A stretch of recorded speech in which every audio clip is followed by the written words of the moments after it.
Okay, चालू करू. चालू. बघा आपण काय बघायला लागलो आता, single phase induction motor. Okay, single phase induction motor, single phase induction motor. त्यामध्ये कोणत्या कोणत्या बघितल्या काल?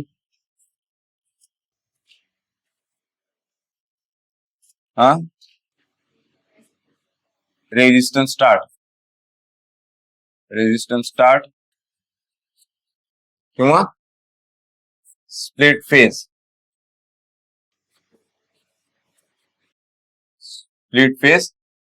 Induction motor. त्यानंतर कोणती बघितली?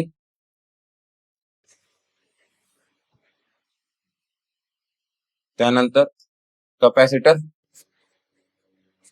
स्टार्ट. त्यानंतर आता कोणती बघणार आहे? Capacitor start, capacitor run. म्हणजे याला अजून एक नाव दिले बघा, double valued capacitor motor. Double valued capacitor motor. ठीक आहे, डबल व्हॅल्यूड म्हणजे दोन व्हॅल्यू असतात त्याच्यात. कॅपॅसिटर स्टार्ट, कॅपॅसिटर रन दोन असतात. आणि तिसरा चौथा कोणता? नाही, त्याच्या आधी एक सिंगल व्हॅल्यूड कॅपॅसिटर मोटर. त्याला असं म्हणतात सिंगल व्हॅल्यूड कॅपॅसिटर. हे असते permanent capacitor motor.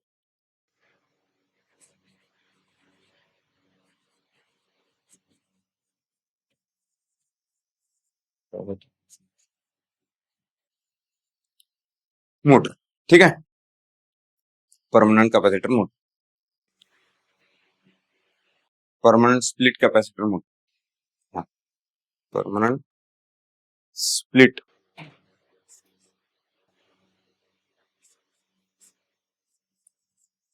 Capacitor motor.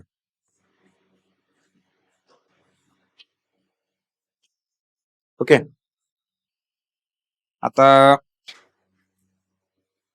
बघा कोणतं बघणार आहे आपण?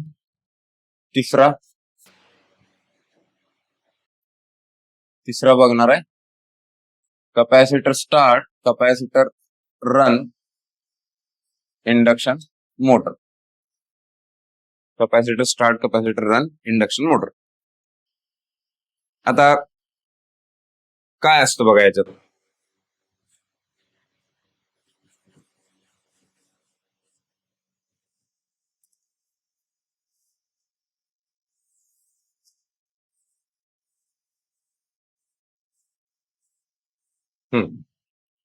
हा रोटर आहे. रोटर कोणता आहे? केज रोटर. हा, हे विसरायचं नाही. ठीक आहे, केज रोटर लागतोय. आणि बघा एक इथे एक कॅपॅसिटर आहे हा, आणि याच्या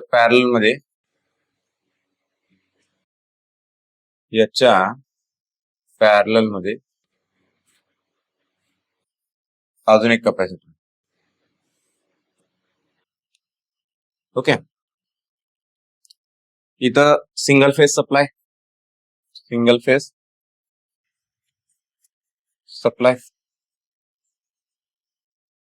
हे बघा रनिंग वाइंडिंग आहे, हे स्टार्टिंग वाइंडिंग आहे. ठीक आहे, हा रनिंग कॅपॅसिटर आहे, हा स्टार्टिंग कॅपॅसिटर आहे. हा काय? सेंट्रिफ्युगल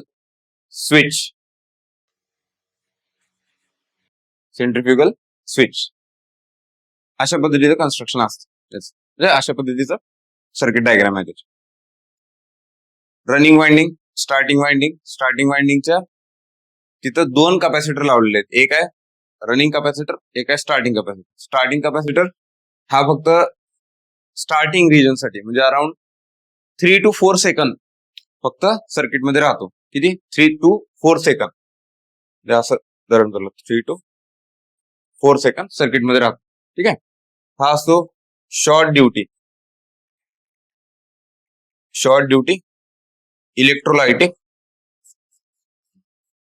इलेक्ट्रोलायटिक कॅपॅसिटर असतो. याचं रेटिंग किती असं 20 मायक्रोफॅरेड टू 350 मायक्रोफॅरेड एवढ्याच रेंज मध्ये असतो हा. आणि हा जो असतो रनिंग कॅपॅसिटर हा काय असतो बघा, हा असतो ऑइल फील्ड पेपर कॅपॅसिटर हा असतो. आता पेपर कोणता असतो हे पण लक्षात घ्या, आपल्या घरातला नसतो तो. ठीक आहे. न्यूजपेपर तो नाही, ही असते पॉलिप्रोपिलिन शीट असते त्या.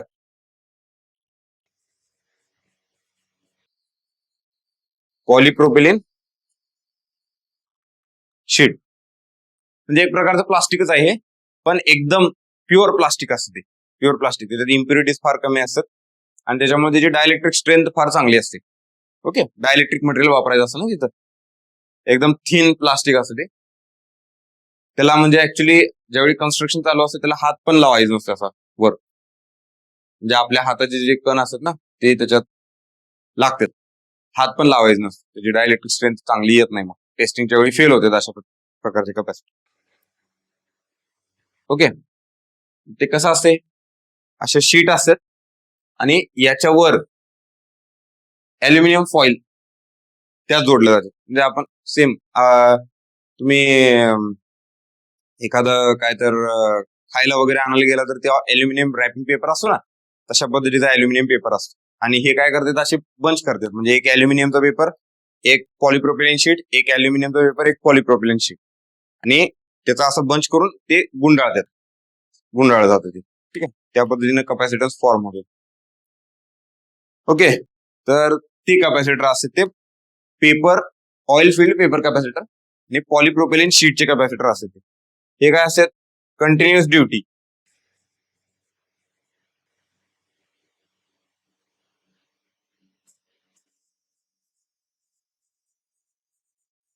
कंटिन्युअस ड्युटी किंवा हेवी ड्युटी असं पण म्हणतो आपण. Continuous duty capacitor. ओके. याचं रेटिंग बघा 1 मायक्रोफॅरेड टू 20 मायक्रोफॅरेड या रेंज मध्ये असतं. 1 मायक्रोफॅरेड टू 20 मायक्रोफॅरेड या रेंज मध्ये असतं. ठीक आहे.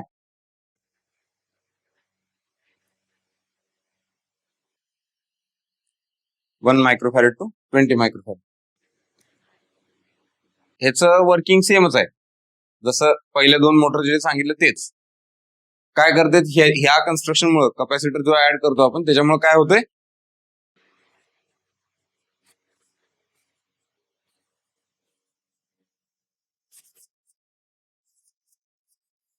हा मेन वाइंडिंग आणि ऑक्झिलरी वाइंडिंग. हे मेन वाइंडिंग आहे, लक्षात घ्या.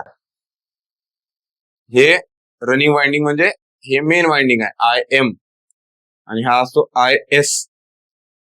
2 वाइंडिंग पॅरलल मध्ये असतात. त्यातला करंट आणि त्या दोन्ही मधला अँगल अल्फा, हा अल्फा या आपल्या कॅपॅसिटर आणि इंडक्टरच्या या कॉम्बिनेशनमुळे येतो, कॉइलच्या कॉम्बिनेशनमुळे आणि कॅपॅसिटरच्या कॉम्बिनेशनमुळे येतो. अल्फा जितका जास्त तितका टॉर्क जास्त. ठीक आहे. टॉर्क जास्त म्हणजे अशा प्रकारचं आपल्याला हे टॉर्कचं इक्वेशन मिळते. मग बघा हे काय यूज केलेत, म्हणजे ह्याचं मेन पर्पज काय. ह्याच्यात अशा कन्स्ट्रक्शन मुळे ना पुल आउट टॉर्क सगळ्यांपेक्षा इथं काय असतो, मॅक्सिमम असतो. पुल आउट टॉर्क म्हणजे काय, पुल आउट टॉर्क म्हणजे समजा आपण मशीन फिरवायला लागलोय, हे समोरच आहे तुमच्यावर इंडक्शन मशीन आहे, ही सिंगल फेज इंडक्शन मशीन, ही फिरायला लागल्या कंटिन्युअसली. याला स्टॉप करायचं असेल ना, आपल्याला थांबवायचं असेल, रोटेशन म्हणून थांबवायचं असेल तर त्याला फार जास्त टॉर्क लावायला लागतं, आपल्याला फार ताकद लावायला लागते त्याला. ते असतं पुल आउट टॉर्क. ओके. समजलं? त्याला त्यातनं त्या सिंक्रोनिझम मध्ये म्हणजे रोटेटिंग मॅग्नेटिक फील्ड तयार झाले आहात, त्यामुळे रोटर फिरायला लागलाय, सिंक्रोनिझम मध्ये फिरायला लागले. ठीक आहे. आता ह्याला थांबवायचं आहे आपल्याला. थांबवायला जी ताकद लावायला लागते ना आपल्याला, ती जास्त लावायला लागते. म्हणजे हे याचं बेनिफिट आहे इतर मोटरपेक्षा. हे ह्या 2 कॅपॅसिटरमुळे आपल्याला मिळते. आणि दुसरी गोष्ट काय बघा, इथं कॅपॅसिटर जास्त सर्किटमध्ये असल्यामुळे ना इथं पॉवर फॅक्टर पण चांगला असतो. Power factor improvement, power factor पण इम्प्रुव्हमेंट होते त्यांना. ओके, हे त्याचे फायदे आहेत. समजते? आणि ह्याचे पंपिंग, रेफ्रिजरेशन आणि कॉम्प्रेसर्स. पंपिंग, रेफ्रिजरेशन आणि कॉम्प्रेसर्स यामध्ये त्याचा यूज होतो. ह्या मोटर वापरल्या जाते. पंपिंग, रेफ्रिजरेशन आणि कॉम्प्रेसर. आता पंपिंग म्हणजे बघा, पंप ज्यावेळी चालू असतो, वॉटर पंप, त्यावेळी फार मोठं वॉटरचं म्हणजे वेट असतं ना त्याच्यावर, हेवी वेट असते आणि त्या पूर्ण वॉटरला पंप करायचा, पुढे पुश करायचा आहे. म्हणजे ती ताकद लावायला लागते. पर सेकंड जे फोर्स लावायला लागतोय तो जास्त आहे तिथं. आणि असा फोर्स जर समजा चुकून वाढला, पाण्याची डेन्सिटी जास्त झाली, चुकून आली किंवा गढूळ पाणी आलं, ठीक आहे, टर्बिडिटी आली पाण्यामध्ये, जे डेन्सिटी सडनली वाढते. आता अशी सडनली डेन्सिटी जर वाढली तर ते आपली मोटर तरी पण ताकद लावायला केपेबल पाहिजे. म्हणजे तो जो टॉर्क आहे ना, तो मॅक्सिमम टॉर्क, जो पुल आउट टॉर्क म्हणतो आपण त्याला, तो इथे जास्त येतो. म्हणजे कोणता? हा, आता जर डायग्राम दाखवायचं म्हटलं तर कालच बघितलं बघा आपण, इथं टॉर्क आहे, इथं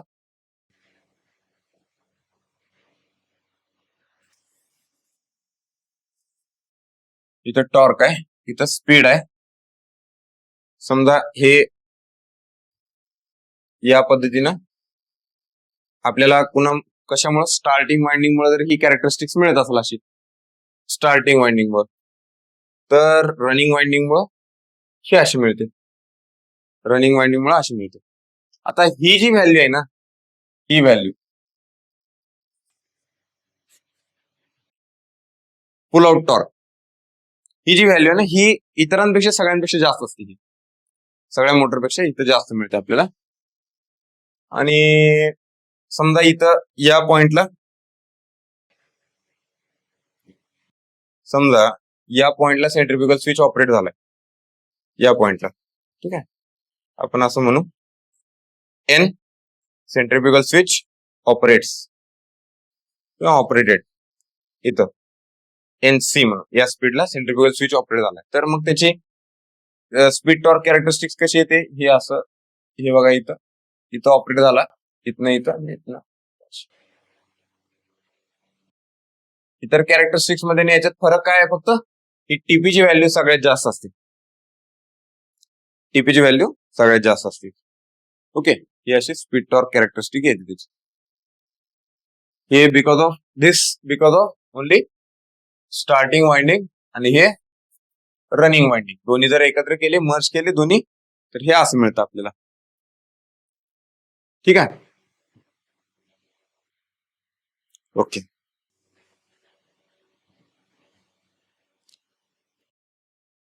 आता हे झालं, ही आपली एक मोटर झाली. यात काय तुम्हाला शंका?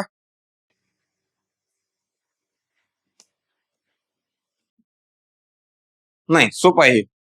आता ह्याच्या पुढं पहिलं सगळ्यात जास्त आपण पहिल्याच याला 2 याला जास्त वेळ वाया घालवला. म्हणजे वेळ नाही, गरज होती तिथं, टाइम स्पेंड केला तिथं शिकवायला. आणि हे काय आता सोपंच आहे, सेमच आहे वर्किंग प्रिन्सिपल. फक्त जो डिफरन्स आहे, तो डिफरन्स पुढच्या मोटरला लक्षात ठेवा.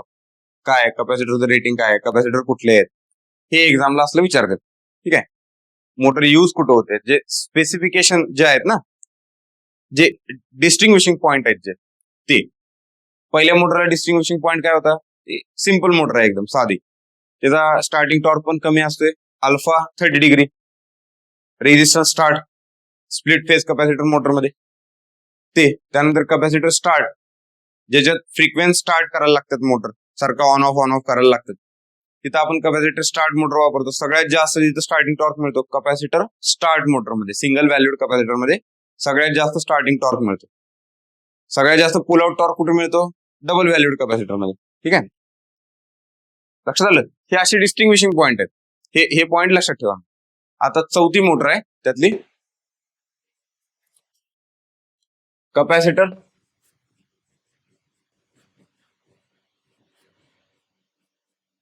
Split induction motor.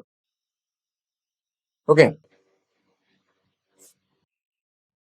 त्याचं शॉर्ट फॉर्म काय केला होता? Capacitor permanent split capacitor motor आहे ना, परमनंट स्प्लिट, उलट झालं रे, permanent split, permanent split capacitor motor. आता हे जे नाव आहे ना, मी तुम्हाला शॉर्ट फॉर्म का म्हटलं, ह्या मोटरला या नावानं जास्त ओळखतात, त्याचं पूर्ण नाव घेत नाहीत, या नावानं शॉर्ट फॉर्म जास्त ओळखतात, पीएससी मोटर. मग त्यावेळी ते लक्षात आलं पाहिजे, काय नाही वेगळं नाही असं काय. पीएससी मोटर म्हणजे ते एक प्रकारची इंडक्शन मोटर जे आपण बघितलं त्याच कॅटेगरीतले, फक्त याच्यात काय असतं बघा,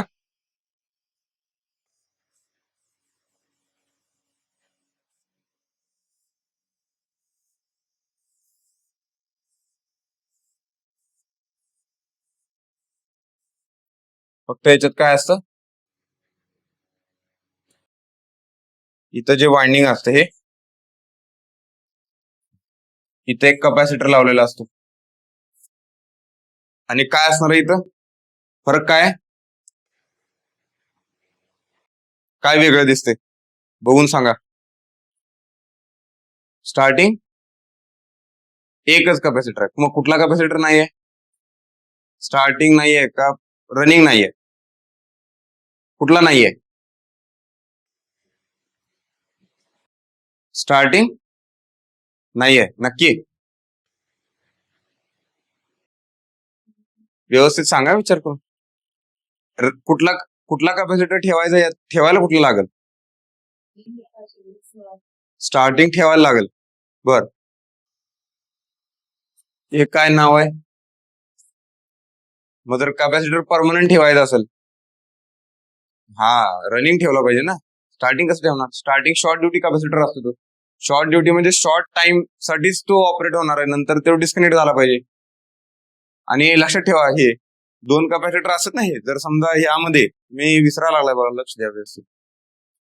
हे जे आहे ना, हा जर हा सेंट्रिफ्युगल स्विच, हा काय होतोय तुम्हाला सांगितलं मी, 80 to 90% of synchronous speed, of synchronous speed पर्यंत पोहोचलं ना, ते ऑपरेट होते. समजा ते ऑपरेट नाही झाला, मोटर फिरायची बंद होते काय? नाही, मोटर फिरणार, पण हा कपॅसिटर डॅमेज होतो. ज्यावेळी हा कपॅसिटर डॅमेज होतोय, डॅमेज होऊन जातो, आणि आपल्याला तेवढा टॉर्क मिळत नाही, स्टार्टिंग टॉर्क तेवढा मिळत नाही. लक्षात घ्या, कारण ह्याची व्हॅल्यू, कपॅसिटरची व्हॅल्यू फार जास्त आहे ना, याची व्हॅल्यू फार जास्त, त्यामुळे तो फेज डिफरन्स जास्त क्रिएट करणार आहे. हा कमी फेज डिफरन्स क्रिएट करतोय, म्हणजे हा तेवढा अल्फा तयार करू शकणार नाही. जर हा डॅमेज झाला तर, हा जर स्विच ओपन नाही झाला तर स्टार्टिंग कपॅसिटर डॅमेज होतोय. लक्षात ठेवा, एक प्रॅक्टिकल आपलं ऍप्लिकेशन. रनिंग कपॅसिटर डॅमेज होत नाही कधी. आणि कधी कधी तर आपण बघा काय असते, तर आपल्याला नॉलेज नसलं ना प्रॉपर, तर आपण काय करतो, जर समजा कोणतर आपल्याला डिवचलं, इलेक्ट्रिकल इंजिनियर झालाय, मोटर बंद पडल्या घरची बोरची, जरा बघा. मग तिथे गेलो आपण बघायला, तिथे उघडल्यावर काय लगेच कळत नाही, दोन मोटर दिसतात, आणि लई दिवस उघडलं नसलं तर त्यातनं एक साप पण दिसतो तिथे एखादा. त्यामुळे ते सावधगिरीने उघडायचं कधी पण. पाल, साप लई कॉमन असतं त्यात. बसायला जागा असते ना व्यवस्थित, गरम असते ते प्लेस, गरम असते जरा, कपॅसिटरमुळे गरम झालेलं असते तिथे, त्यामुळे हे प्राणी तिथे जास्त दिसतात. ठीक आहे, सरडा लई कॉमन आहे हे. तर मग आपण काय करतो, ते उघडतो, बघतो, तिथं जरा थोडस समज असेल तर आपल्याला कळते, जो स्टार्टिंग कपॅसिटर असतो तो फुगलेला असतो, जरासा फुगतो, जरा फुटत नाही तो, फुगलेला असतो, जरा डॅमेज होतो म्हणजे फुगतोय तो. मग आपण काय करतो, एक कॅपॅसिटर डॅमेज झाला ना, मग बघतो एक तर काय असेल, जरा समजा थोडस रिस्क टेकिंग ॲबिलिटी जास्त असेल आणि जरा माहिती नसेल तर काय करतो, शेजारचे 2 कॅपॅसिटर इंटरचेंज करतो आपण, हा तिकडं तो इकडं. ठीक आहे. मग मोटर तर सुरू होते पण थोडे दिवस चालते आणि बंद पडते मोटर, कारण जो रनिंग कॅपॅसिटर आहे तो तुम्हाला बोरच्या पाण्याला जो स्टार्टिंग टॉर्क पाहिजे, ऑन केले जे पाणी फेकलं पाहिजे ना, तेवढा मिळत नाही, तेवढा स्टार्टिंग टॉर्क मिळत नाही. मग ते हळूहळू सुरुवात होणार, म्हणजे जास्त वेळेसाठी स्टार्टिंग करंट फ्लो होणार मोटरमधनं, आणि त्यामुळे मोटर पण डॅमेज व्हायचे चान्सेस असतात. म्हणून ते पण करायचं नाही कधी, तसं हे कधीच करायचं नाही. असं मोटर डॅमेज, 100 रुपयाचा कॅपॅसिटर आणि तुम्ही 5-6 हजारची 10 हजारची मोटर डॅमेज केली, हे बरोबर नाही ना. मग त्यावेळी काय करायचं, मार्केटमध्ये जायचं, जाताना कॅपॅसिटरच घेऊन जायचं. ठीक आहे. मग ते कॅपॅसिटर बघून तो आपल्याला देतो, कॅपॅसिटर असलाच द्या म्हणायचं बरोबर. नाहीतर समजा तुम्ही बघितलंय ते कॅपॅसिटर बघितलाय आणि तिथे जाऊन म्हणलं की ह्या कलरचा कॅपॅसिटर द्या, त्याचं रेटिंग बघायचं असतं, व्होल्टेज रेटिंग बघायचं असतं, त्याचा मायक्रोफॅरेड बघायचं असतं किती आहे ते सगळं बघून. आणि दुसरी गोष्ट त्यांना सांगायचं की स्टार्टिंग कॅपॅसिटर आहे का रनिंग कॅपॅसिटर आहे. रनिंग कॅपॅसिटर महाग असते, लक्षात घ्या, रनिंग कॅपॅसिटर महाग असते. स्टार्टिंग कॅपॅसिटर एक अराउंड 20-25 रुपयाला 30 रुपयाला मिळतोय. रनिंग कॅपॅसिटर हे पेपर कॅपॅसिटर असेल, ऑइल फील्ड कॅपॅसिटर असेल, हेवी ड्युटी कॅपॅसिटर असेल, त्यामुळे ते 100, 150, 200 रुपयाला पण मिळतात. ते समजलं का. कुठलं पण आणून टाकलं असं नाही करायचं. नाही स्वस्त मिळालाय की 30 रुपयाला स्वस्त, तो पण एक बहादर असतात, म्हणजे दुकान टाकणारे, त्यांना पण इलेक्ट्रिकलचं नॉलेज नसलं ना, ते बी दुकान टाकून बसतात. ते म्हणतात मोटरला आम्ही हेच देतोय कॅपॅसिटर, कुठला पण डॅमेज झाला की जावा घेऊन. म्हणजे खपवायचा असेल त्याला तर जास्त पैसे तर देणार ना तो 200 रुपयाचा. नाही लय क्वालिटीचा आहे, एकदम स्टँडर्ड आहे, चांगल्या क्वालिटीचा आहे, 50 रुपयाचा आहे किरकोळ.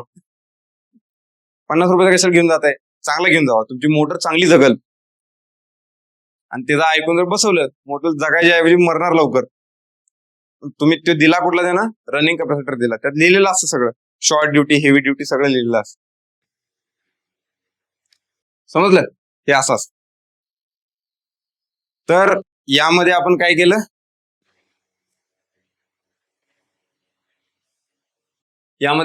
बघा, हा कोणता कॅपॅसिटर आहे, हा रनिंग कॅपॅसिटर आहे. रनिंग कॅपॅसिटर आहे म्हणजे हा हेवी ड्युटी किंवा कंटिन्युअस ड्युटी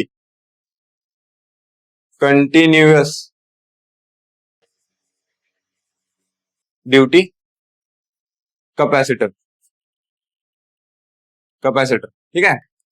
कोणता, oil field paper capacitor. Oil field हा तोच आहे, ऑइल फील्ड पेपर कॅपॅसिटर.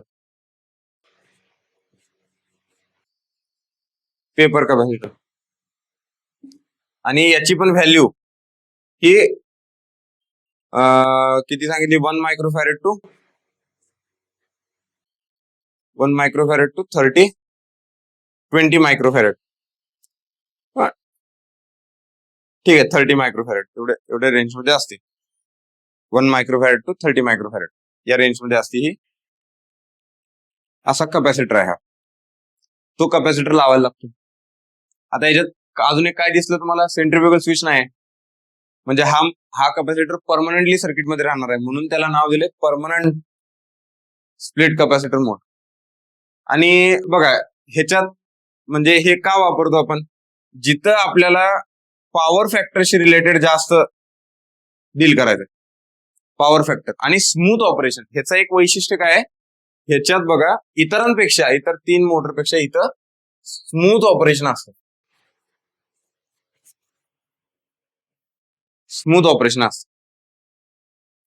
आता मागच्या ह्याच्यात जर बघितलं तुम्ही, मागच्या ह्याच्यात बघा, इथं सेंट्रिफ्युगल स्विच ऑपरेट झाला तर एक जर्क बसतोय, तिथं जर्क बसतोय. ठीक आहे, टॉर्क सडनली रिड्यूस होणार, त्यामुळे एक जर्क बसणार, त्यामुळे तेवढं स्मूथ ऑपरेशन मिळत नाही. आणि जर तुम्ही हे फ्रिक्वेंट ऑन ऑफ करत असाल तर तुम्हाला ते जाणवते जर्क बसायला लागलाय, आपल्याला ते स्मूथ ऑपरेशन भेटत नाही इथं.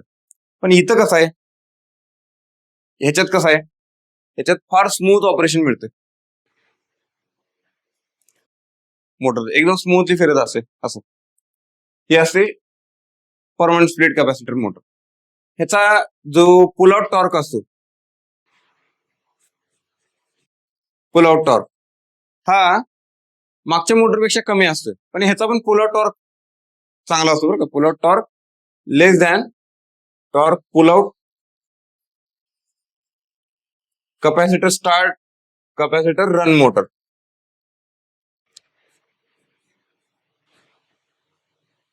ठीक आहे, हा कमी असतो, पण इतर दोन मोटरच्या तुलनेत ह्याचा जास्त असतोय. ठीक आहे, म्हणजे 2 नंबरला आकडा आहे, लक्षात ठेवा, हे एक महत्वाचं आहे.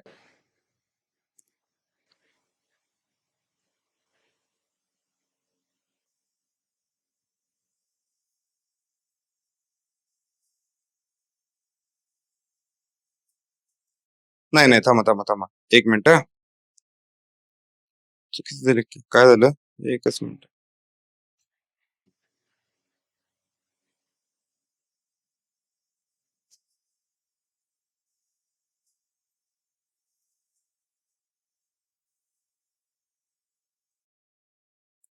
नाही नाही, थांबा, चुकलं माझं, 1 मिनिट, सॉरी, मिस्टेक झाली.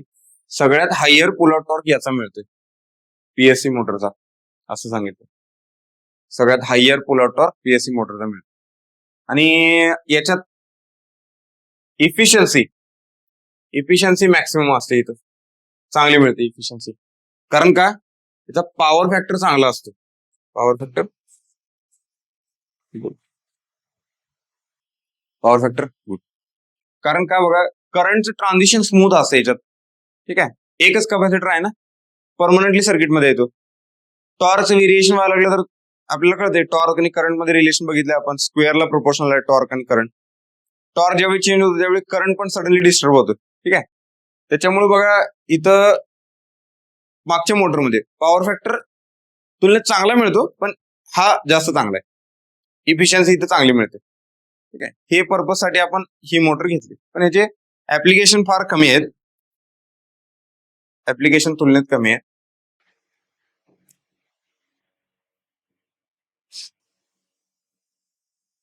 जिथे एकदम स्मूथ ऑपरेशन पाहिजे तिथे याचं सिलेक्शन होते. ठीक आहे, रेग्युलर डोमेस्टिक ऑपरेशन मध्ये. आणि टॉर्क मध्ये जर टॉर्कची जर कॅरेक्टरिस्टिक्स बघितली याची, तर ती पण स्मूथ असते, ती असे जर्क नाही बसत. पाठीमागच्या ह्याच्यासारखा जो आहे ना जर्क, इथं सेंट्रिफ्युगल स्विच ऑपरेट झाला की जर्क बसतो, जर्क ह्याच्यात नाही बसत. कारण एकतर सेंट्रिफ्युगल स्विच पण नाहीये आणि 2 वेगवेगळे वाइंडिंग पण नाहीत. सॉरी, काय म्हणायचं, सेंट्रिफ्युगल स्विच नाही, 2 वेगवेगळ्या वाइंडिंग मध्ये स्विचिंग होत नाही, 2 परमनंटली सर्किटमध्ये असल्यामुळं जे रोटेटिंग मॅग्नेटिक फील्ड तयार झालेली आपल्याला बघायला मिळते ना, ती स्मूथ असते, ती स्मूथ रिव्हॉल्युशन असते, ऑपरेशन पण स्मूथ असते. त्यामुळे बघा, हा टॉर्क हा असा स्मूथ टॉर्क असतो, हा स्मूथ टॉर्क असतो, ट्रान्झिशन नाही कुठं. ठीक आहे, डिसकंटिन्युटी म्हणतो आपण त्याला एका पॉइंटला, म्हणजे हे जे असं सडन ट्रान्झिशन होतात ना ग्राफ मध्ये, डिसकंटिन्युटी म्हणतो. डिसकंटिन्युटीला जे आपले इक्विपमेंट असतात ते थोडेसे वियर्ड बिहेव करतात त्यावेळी डिसकंटिन्युटीला. ठीक आहे, एक तर तुम्हाला सडन जर्क तर मिळेल, जोरात व्हायब्रेशन मिळतील, नाहीतर मोटर एकदम स्लो झालेली मिळेल. त्या जर्कच्या वेळी समजा सेंट्रिफ्युगल स्विच ऑपरेट व्हायला सडनली त्याच मुवमेंटला बरोबर लोड अप्लाय झाला, तर कधी कधी मोटर स्टॉप पण होते, सडनली स्टॉप होते मोटर. म्हणजे असं पण आहे, हे जे आहे ना डिसकंटिन्युटीला काय होईल काय सांगता येत नाही, म्हणून ते इथं नाहीये, सेंट्रिफ्युगल स्विचचं ऑपरेशन पण नाहीये. ओके, हे असं.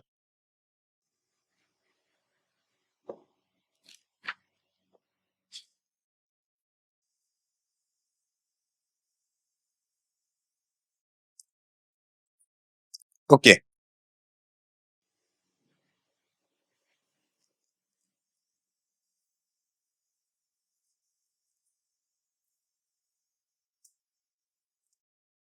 समजलं. हा, आता याच्या पुढे एक मोटर आहे आपली शेडेड पोल मोटर, 5वी ना. हा, स्पेशल मोटर मध्ये shaded pole motor, shaded pole motor. ठीक आहे, आता शेडेड पोल मोटर काय बघा ही,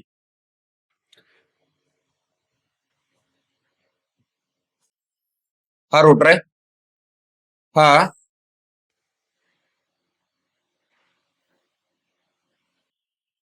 हा असा पोल असतो, हा असा पोल असतो, ठीक आहे.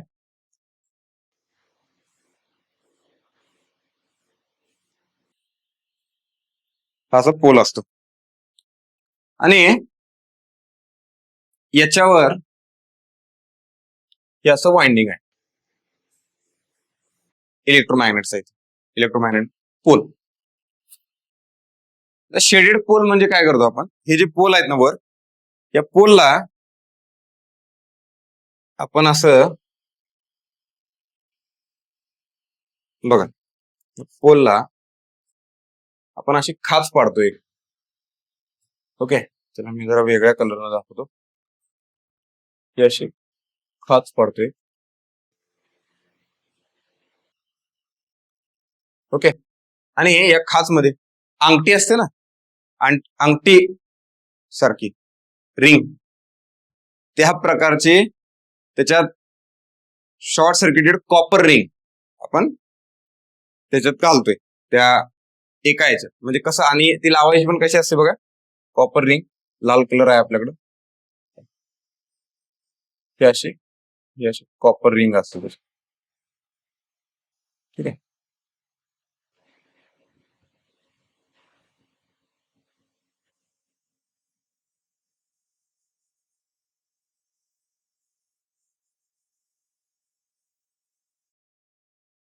कॉपर रिंग असते अशी, आणि अशी डायगोनली ऑपोजिट साइडला आपण लावतो ती. मग त्यानं होते काय बघा, त्या कॉपर रिंगवर एक फार इंटरेस्टिंग फिनॉमिना होतो त्या कॉपर रिंगवर. बघा मला सांगतो ती, तेच मेन ह्याच्यात डिस्कशन आहे.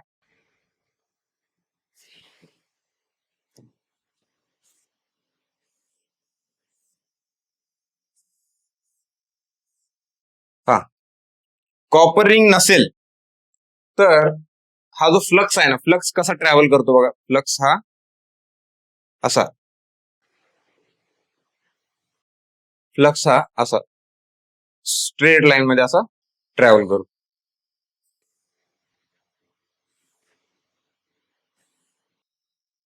ओके, तुम्ही घरी शॉवर बघितला असेल, शॉवर मध्ये पाणी पडतंय ना, सेम तशा पद्धतीनं फ्लक्स हा असा north pole to south pole येतो, फ्लक्स ट्रॅव्हल करतो. आता काय होतं, ज्यावेळी आपण तसा पोल, शेडेड पोल म्हणजे त्यालाच नाव दिलेलं शेडेड पोल, पोल ज्यावेळी शेडेड करतो, एक कट करून त्याच्यात एक रिंग टाकतो, त्यावेळी काय होतंय ते पण बघा.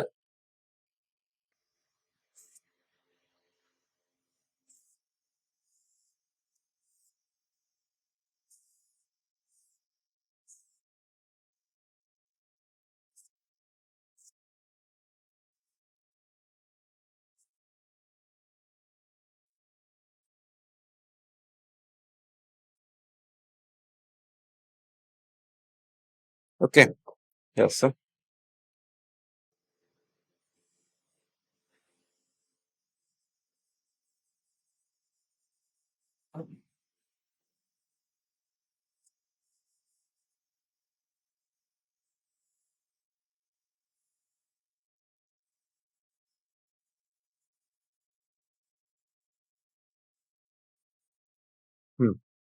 त्याच्या रिंग असं. आता होतंय काय बघा,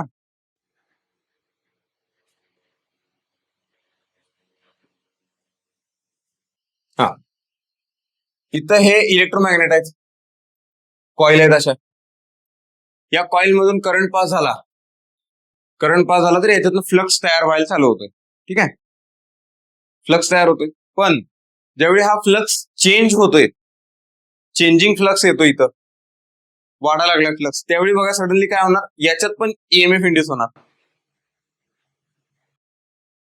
सुरुवातीला स्विच ऑन केल्या केल्या करंट वाढायला लागला ना, यातनं करंट वाढायला लागला, फ्लक्स चेंज व्हायला लागला, फ्लक्स चेंज झाला की ही शॉर्ट सर्किटेड कॉपर रिंग आहे, म्हणजे तिथे एक कंडक्टर आहे, कॉपर कंडक्टर, त्यात ईएमएफ इंड्यूस झाला, करंट फ्लो व्हायला लागला, शॉर्ट सर्किट असल्यामुळे करंट फ्लो व्हायला लागला. आता करंट फ्लो व्हायला लागला तर फ्लक्स पण तयार झाला, बरोबर. पण याच्यामुळं तयार झालेला फ्लक्स हा काय असतो, हा बघा, हा असतो अपोजिट डायरेक्शनला. हा फ्लक्स कसा खाली आहे ना, हा फ्लक्स आता अपोजिट तयार करायला लागला. कुणामुळे होते, अकॉर्डिंग टू लेन्झ लॉ. ठीक आहे. Effect opposite cause. मग यातनं हा फ्लक्स म्हणजे कॉज आहे, ह्याच्यात ईएमएफ इंड्यूस झालेला. आता त्या ईएमएफ इंड्यूस झाल्यामुळे जो करंट फ्लो झाला, त्या करंटनं असा फ्लक्स तयार केला जो मेन कॉज आहे, ओरिजिनल चेंजिंग फ्लक्स आहे, त्यालाच अपोज करणार मी, त्यालाच अपोज करणार. ठीक आहे. असं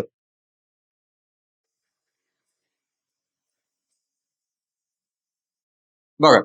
मग ह्यानं काय होतंय, आता इथं तुम्हाला दाखवलं, हा फ्लक्स असा कंटिन्युअस आला असता इथं.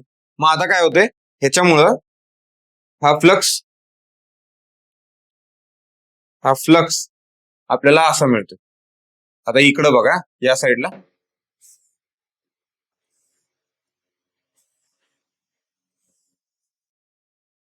हा जास्त मिळाला, इकडं तुम्हाला कमी फ्लक्स मिळतोय, इकडे तुम्हाला कमी फ्लक्स मिळतोय. ठीक आहे. एकच मिनिट.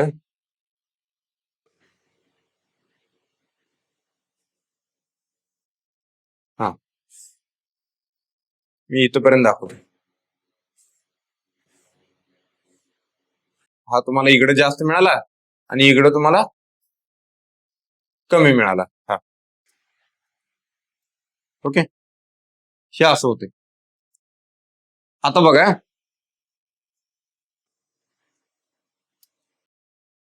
एका ठिकाणी जास्त फ्लक्स आहे, एका ठिकाणी कमी फ्लक्स आहे.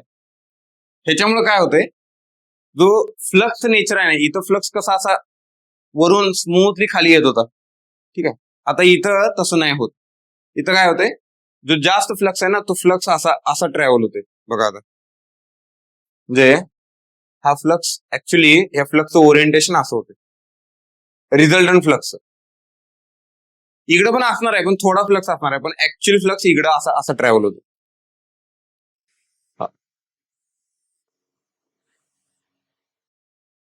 समजलं. कारण इथं पण कॉपर रिंग आहे ना, जसं ही खाली यायला ही कॉपर रिंग अपोज करत होती फ्लक्सला, तशी ही ह्यात फ्लक्स जो एंटर होणार आहे ना, त्या फ्लक्सला पण ही रिंग अपोज करणार आहे. समजलं का. म्हणजे इथं घेऊ पण देणार नाही आणि इथनं सोडू पण देणार नाही. आता समजलं. म्हणजे तुम्ही असं इमॅजिन करायला, एक रस्ता आहे असा मोठा, रस्त्यामध्ये एका साईडला, म्हणजे रस्त्याचे दोन पार्टिशन केले, एका साईडला गेट लावलं, आणि गेट लावल्यावर गेटच्या समोर गेट कीपर उभारलाय, सिक्युरिटी गार्ड उभारलाय. ज्या साईडला सिक्युरिटी गार्ड उभारलाय, ज्याच्यात पार्टिशन केले, तिथनं येणाऱ्या लोकांचा आता आधार कार्ड चेक व्हायला लागले. एका साईडला आधार कार्ड चेक होईना. इमॅजिन करा ही सिच्युएशन. जिकडे चेक होईना तिकडे जास्त फास्ट जातील दिसणार तुम्हाला लोक, जिकडे चेक व्हायला लागले तिथं स्लो जाणार लोक. ठीक आहे. तेच काम इथं होतं. समजलं. हा, पण त्यांना इमॅजिन करा, तीच सिच्युएशन इमॅजिन करा. काय जर असा रस्ता असता, लोक सगळी सेम सोडली असती, तर ती सेम गेली असते अशी, बरोबर, सेम गेली असती. पण आपण काय केलं, या रस्त्यामध्ये इथं एक गेट लावलं. इथं या रस्त्याचे दोन सेक्शन झाले, मग म्हणजे ऑपोजिट झाले. इथं गेट लावला, एक गेट कीपर उभा केला. या साईडने येणारी लोक आता हळूहळू येणार, पुढे हळूहळू जाणार. म्हणजे इकडे जास्त गॅप तयार होणार ना, एक पोकळी तयार होणार. मग इथली जी जास्त लोक आहेत ही काय करणार, आता इकडची जागा वापरून इकडं जायला चालू करणार. दिसलं का. कारण इकडं पोकळी तयार झाली ना, इथं पण लोक थोडीशी कमीच असणार आहेत त्यातून.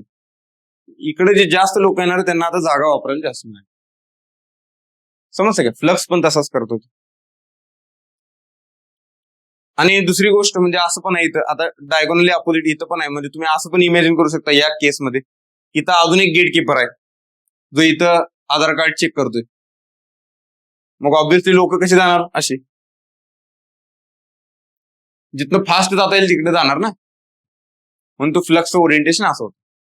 आता फ्लक्स ओरिएंटेशन असं व्हायला लागलं तर ऑब्व्हियसली काय होतंय, मग रोटरला एक प्रकारचं टॉर्क मिळायला चालू होतं. बघा तुम्ही आता असं डोक्यात असं आणा, काय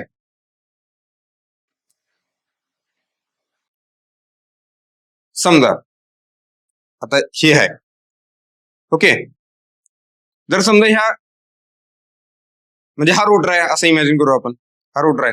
आता असं बघायचं, समजा मी रोटरला वरून असं पुश केलं डायरेक्ट, रोटर खाली जाणार ना, फिरणार का तो? नाही. रोटरला मी असं वरून मारलं म्हणजे माझा हा काय हात म्हणजे फ्लक्स आहे, स्ट्रेट यायला लागला असा नाही. पण रोटरला मी असं मारलं बघा, तर हे टॉर्क मिळतो याला. जर सरळ स्ट्रेट मारताना एका अँगलनं जर माझा हात तिथं रोटेट झाला म्हणजे असं टॉर्क मिळतो, रोटेशन मिळतंय, तेच तिथं होतं. फ्लक्स ज्यावेळी असं सरळ नाही येता असा तिरका होऊन येतो ना जरासा लाईट मध्ये, त्यावेळी तिथं त्या रोटरला टॉर्क मिळतोय. समजलं? आणि अशा पद्धतीने ही शेडेड पोल मोटर फिरते. मग ह्याचं जे रोटेशन असतं ना ह्याचं, ते कसं असतंय हे बघा, आता ही शेडेड, हा शेडेड पार्ट, शेडेड पोल, हा झाला शेडेड पोल आणि हा झाला अनशेडेड पोल. अनशेडेड पोल आणि रोटेशन कसं असतं, अनशेडेड टू शेडेड रोटेशन असतं, हे असतं अनशेडेड टू शेडेड, म्हणजे रोटर हा असा फिरणार आहे, लक्षात. Unshaded to shaded, unshaded rotor clockwise फिरणार. ज्यावेळी कॉपर रिंग मी इथं ठेवली तर माझा आता रोटर क्लॉकवाईज फिरणार, जर इथं ठेवली तर रोटर अँटी क्लॉकवाईज फिरणार. तर इथं या केसमध्ये मोटरचे डायरेक्शन, रोटेशनल डायरेक्शन चेंज करायचे असेल तर फार अवघड आहे, कारण तुम्हाला सगळं सर्किटच काढायला लागते. जे रिंग एंगेजमेंट त्याची ज्या अंगठीत ज्या बोटात घातलं ना ते दुसऱ्या बोटात घालायचं, समजलं, रिंग दुसऱ्या बोटात घालायची असं, तर त्याचं रोटेशन रिव्हर्स होते. समजलं का? समजते का? लक्षात आलं? Unshaded to shaded direction of rotation काय म्हणूया आपण, direction of rotation of pole motor, direction of rotation unshaded to shaded. हे लक्षात ठेवा, ह्याच्यावर तुम्ही कोणताही पेपर घ्या एक्झामचा, ह्याच्यावर स्पेशल मोटर्स, म्हणजे बघा एखादा एक्झामिनर ज्यावेळी सेक्शन सिलेक्ट करतोय की कोणत्या सेक्शन मध्ये मला क्वेश्चन टाकायचा, ठीक आहे, तर आतापर्यंत ज्या ज्या एक्झामिनरनी single phase induction motor select केले त्यातला आलेला क्वेश्चन हा आलाय. म्हणजे कसं असतं, प्रत्येक एक्झामिनरचा एक म्हणजे पर्पज असतो त्याचा, की मी या सेक्शनवर 2 क्वेश्चन टाकणार, या सेक्शनवर 1 क्वेश्चन टाकणार, या सेक्शनवर 1 क्वेश्चन टाकणार, असं. मग असं करता करता सिंगल फेज इंडक्शन मोटरला एक सेक्शन मिळाला, मग त्यातला कुठला क्वेश्चन टाकायचा, तर त्यातला हा क्वेश्चन जवळजवळ 80 ते 90% एक्झामिनरनी सिलेक्ट केलेला आहे. एवढा फेमस क्वेश्चन आहे. Direction of rotation of shaded pole motor is decided by, किंवा कोण डिसाइड करतंय, शॉर्ट सर्किटेड कॉपर रिंग. ही कोणती आहे, ही बघा शॉर्ट सर्किटेड कॉपर रिंग किंवा कॉपर कंडक्टर, रिंग म्हणा किंवा कॉपर कंडक्टर म्हणा, short circuited copper conductor. Okay,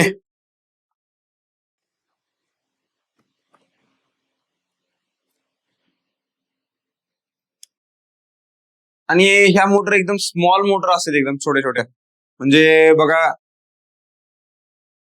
ह्या मोटर वापरतात कुठं, लेस दॅन 0.01 HP, म्हणजे अराउंड 40 वॅट, 40 to 50 वॅट या रेंज मध्ये असेल तर 40 वॅटच्या मोटर या असतात. छोटे एकदम छोटे मोटर असतात.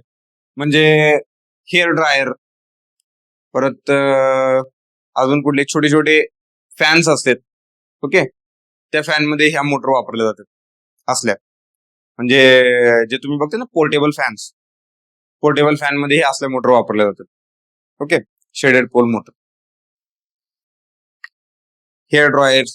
Hair dryers, toys, fans, small fans मध्ये मोटर वापरतात. म्हणजे एक्झाम्पल जर लिहायचं झालं, एक्झाम्पल काय, हेअर ड्रायर, स्मॉल फॅन्स आणि टॉईज, यामध्ये या मोटर वापरतात. ओके, समजलं हे?